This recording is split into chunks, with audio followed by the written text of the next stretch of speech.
Hello everyone, I am doctor Ishu और आज हम बात करेंगे हेपेटाइटिस की।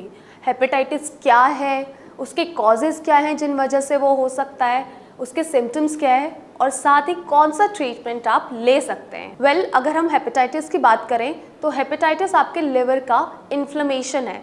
जब आपके लिवर में सूजन आ जाती है उसे हम हेपेटाइटिस बोलते हैं। अब इसके टाइप्स की अगर हम बात करें तो इसके 7 टाइप्स होते हैं, बट जो मोस्ट कॉमन टाइप है वो इसके 5 है। Hepatitis A, B, C, D and E, जिसमें से आज हम बात करेंगे हेपेटाइटिस ए, हेपेटाइटिस बी और हेपेटाइटिस सी की। ऑल्दो इनकी जो सिम्टम्स हैं वो सिमिलर ही रहते हैं तीनों हेपेटाइटिस के, बट जो इनकी ट्रीटमेंट है वो बिल्कुल अलग है इन सब के। तो सबसे पहले बात करेंगे हेपेटाइटिस ए की। हेपेटाइटिस ए आपका हेपेटाइटिस ए वायरस के कारण होता है और ये जो है इतना सीरियस नहीं है, इतना कॉम्प्लिकेटेड नहीं है, कोई लॉन्ग टर्म इन्फेक्शन नहीं होता है इससे, और इसमें आपका लिवर जो है वो विदिन 2 मंथ्स ही रिकवर कर जाता है। और ये होता कैसे है? हेपेटाइटिस ए जो है वो कंटैमिनेटेड फूड या फिर कंटैमिनेटेड वाटर के कारण होता है। अगर आप किसी ऐसे इन्फेक्टेड पर्सन के साथ कांटेक्ट में आ जाते हैं तो उनके खाने या पीने से आपको भी ये इन्फेक्ट हो सकता है इसका वायरस। और हेपेटाइटिस ए जो है इसकी वैक्सीन्स अवेलेबल है, तो आप इसे वैक्सीन के थ्रू प्रिवेंट कर सकते हैं। सेकंड है हेपेटाइटिस बी।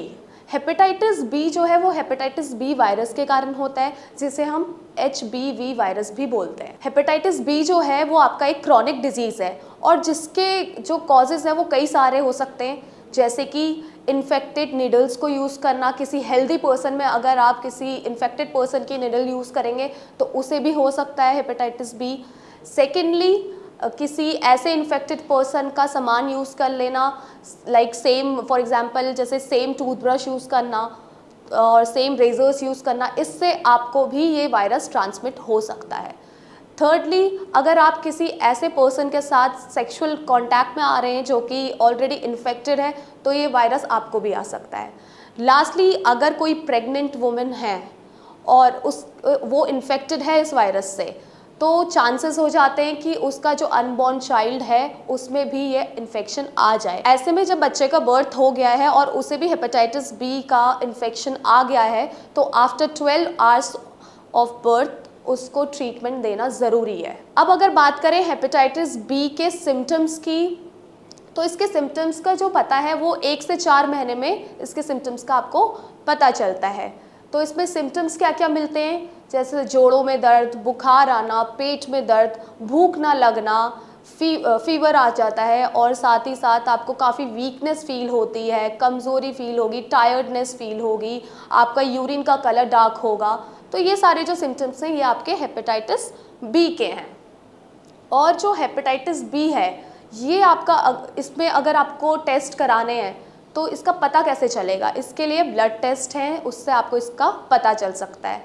साथ ही साथ एंटीजन एंटीबॉडी टेस्ट भी आप करा सकते हैं, लिवर फंक्शन टेस्ट करा सकते हैं। तो इससे आपको क्या पता चलेगा कि कौन सा वायरस है और वो कितना एक्टिव है। और अगर हेपेटाइटिस बी जो है इसका इन्फेक्शन अगर आपका सीरियस हो जाए तो ये आपको क्या करता है, ये आपके लिवर को भी अफेक्ट करता है, जिस वजह से आपके लिवर डैमेज होने के भी चांसेस हो सकते हैं।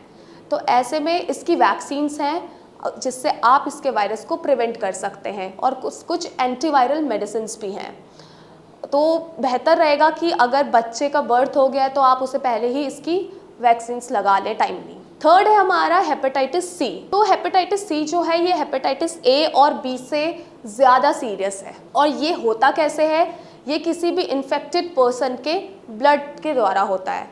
तो ऐसे में अगर जैसे हेपेटाइटिस बी है, आप टैटूज़ बनवा लेते हैं, आप कोई इन्फेक्टेड पर्सन का सामान या शेविंग किट यूज़ कर लें तो ये इन्फेक्शन आपको हो जाता है, इससे फैलने के चांसेस रहते हैं इसके। और हेपेटाइटिस बी जो है इसका जो सिम्टम्स है इसका पता ऐसे चलता नहीं है, इसका पता काफ़ी लेट चलता है। जब ये आपके लिवर को अफेक्ट कर देता है तब जाके इसका आपको पता चलता है कि, और इसीलिए इसको क्या कहते हैं, अंदर ही अंदर आपके इन्फेक्शन होते रहता है, इसलिए इसको टर्म भी दिया गया है साइलेंट किलर। इसीलिए कहा जाता है क्योंकि इसके सिम्टम्स का पता लगता ही नहीं है पहले, बाद में जाके लेटर स्टेज में पता चलता है। और कुछ सिम्टम्स जो पता लगते हैं वो क्या होते हैं, जैसे फीवर आना और यूरिन का कलर डार्क होना और साथ ही साथ वीकनेस हो सकती है, और जो पीलिया है उसके भी लक्षण दिख सकते हैं, क्योंकि काफ़ी सिमिलर रहते हैं जैसे कि मैंने बोला था सभी हेपेटाइटिस के सिम्टम्स। और जो आपका ये हेपेटाइटिस सी है, ये आपका लिवर भी डैमेज कर देता है, इससे लिवर कैंसर होने के भी चांसेस रहते हैं।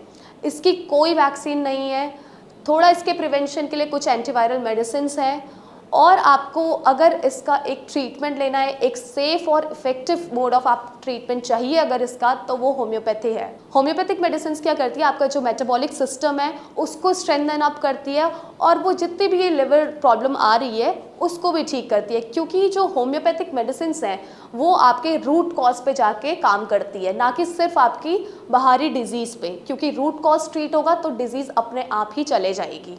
तो होम्योपैथिक मोड ऑफ ट्रीटमेंट जो है वो जेंटल है और एक लॉन्ग टर्म रिलीफ भी देता है ऐसे केसेस में। Thank you.